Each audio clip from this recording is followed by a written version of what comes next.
महायुति के अधिकृत उम्मीदवार आशीष जायसवाल ने गुरुवार को रामटेक विधानसभा क्षेत्र के नगरधन में एक जाहिर सभा का आयोजन किया। इस सभा में महायुति के सभी पदाधिकारी और नेतागण मौजूद रहे। सभा के दौरान आशीष जायसवाल ने क्षेत्र के विकास कार्यों का उल्लेख किया और जनता को आगामी विधानसभा चुनाव के लिए अपने समर्थन का आह्वान किया। सभा में आशीष जायसवाल ने कहा कि नगरधन में हुए विकास कार्य से यहाँ के नागरिकों को फायदा हुआ है और भविष्य में भी इसी तरह के कार्य जारी रहेंगे। उन्होंने विशेष रूप से सड़क निर्माण, पानी की समस्या और स्थानीय स्कूलों में सुधार की बात की। 29 तारखेला याने फॉर्म भरला। आता साला किती मोठा आवाज होता, साला माझ्या रॅलीची बरोबरी करायची। तर मी काय केले, पुरे सीसीटीव्ही कॅमेऱ्याचे फुटेज घेतले टोल प्लाझाचे आणि किती बाहेरून गाड्या आल्या याचा पूर्ण डाटा माझ्याकडे रेडी आहे। आता ही अफवा कोणी पसरवली की 20 तारखेला मतदान करण्यासाठी देखील उमरेड, कुई, भिवापूर आणि नागपूर आणि कामठीचे लोक येणार आहेत। प्रचारात आले, काहीले तरी निवडणूक लढतात, पण हेच कळत नाही। नाही झालं माझं आमदार तर का फरक पडतो? मी नव्हतो ना 5 वर्ष, तरी काम तर करतच होतो। परंतु असं आहे की पाण्याविना जसं मासोळ असतं ना कसं तळफडते, तसं सत्तेविना हे तळफडणारे लोक आहेत। कारण असं आहे की सत्ता ही आता ज्यांच्यासाठी सेवेचं माध्यम आहे, ज्याला जनतेची सेवाच करायची आहे, तो पदावर असला तरी सेवा करेल आणि पदावर नसला तरी करेल। आता तुम्हाला माझा प्रश्न आहे, 2014ची निवडणूक हारलो, आता नरेश भाऊ हारले का नगरधनला बाय बाय केलं का त्यांनी?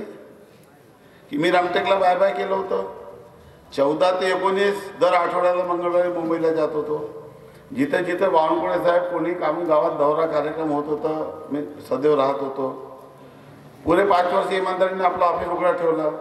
पुरे 5 वर्ष गावाचे सर्व कार्यक्रम अटेंड केले। सर्व सार्वजनिक कार्यक्रम जिथे जिथे विकासाचे काम होते, जिथे जिथे अडचण होत होती, तिथे तिथे जात होतो।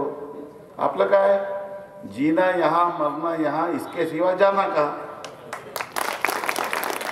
आणि याच्या कसं आहे, याच्या कसं कार्यक्रम आहे, भलतंच कार्यक्रम आहे। पहिले नागपूर 99ला उमरेड हारले, मग 2004ला उमरेडतून आमदार, मग 2009ला कामठी, नाही 2009ला खाली होते, 2009ला डिलिमिटेशन झालं होतं। हां, नागपूरमधून मागितलं होतं कामठी, मग कामठी झालं की मग आता रामटेकची तयारी झाली। त्या रामटेकच्या लोकांनी काय केलं, पार्सल नाही चालणार, त्या तो देशमुख सेलिब्रेशनमध्ये कार्यक्रम घेतला होता, भूमिपुत्र संमेलन, करेक्ट। फरार पावसाळा असतं ना, पावसाळा, तर पावसाळ्यामध्ये बेडकं सर्व बाहेर निघतात, अट्टार। तसं काही लोक नेते असे आहे की जे इलेक्शन आलं की आपले जॅकेट घालून रेडी होतात निवडणूक लढायला। त्याचं जास्त टेन्शन घ्यायचं नसतं। दुसरे आपले विशाल भाऊ आहे, त्याचा तर कार्यक्रमच करून टाकला काँग्रेसवाल्यांनी। सभा के बाद हमारी टीम से संवाद करते हुए उन्होंने कहा कि रामटेक का विधायक रामटेक का ही होगा, या कोई बाहरी उम्मीदवार आकर चुनाव नहीं जीत सकता। हम जनता के साथ हैं और उनकी समस्याओं का समाधान करेंगे।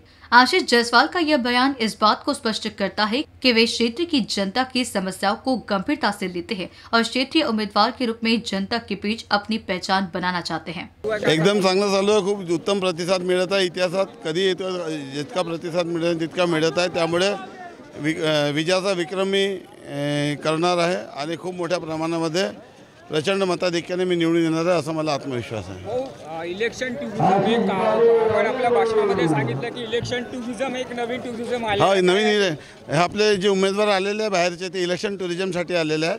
जसं आपण चला फिरून येऊया, किल्ला पाहून येऊया, रामाच्या गावाला जाऊया, मामाच्या गावाला जाऊया, तसं हे चला रामटेक इलेक्शन लढके आते, असं त्यांचं धोरण आहे।